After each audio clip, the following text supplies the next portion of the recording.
بسم اللہ الرحمن الرحیم۔ السلام علیکم ناظرین، قمبر-شہدادکوٹ کو وگن سمیت کراچی سے ملانے والی روڈ کے ترقیاتی کام میں کروڑوں روپے کی کرپشن سامنے آئی ہے۔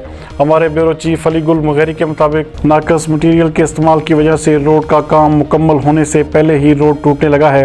ایک طرف وفاقی حکومت کرپشن کے خاتمے کے دعوے کرتی ہے، لیکن یہ ٹھیکیدار سر عام ترقیاتی کاموں میں کرپشن کرتے ہیں۔ ناظرین، حال ہی میں قمبر-شہدادکوٹ اور وگن میں بننے والی نئی سڑک، جس میں سر عام ناقص مٹیریل کا استعمال کیا گیا، جس میں مٹی سے لے کر پتھر تک ناقص استعمال کیا گیا، ترقیاتی منصوبوں کو ٹھیکیداری نظام نے مکمل طور پر تباہ کر دیا ہے۔ اہلیان علاقہ کا کہنا ہے کہ اس تباہی کا سبب صرف کرپشن ہے۔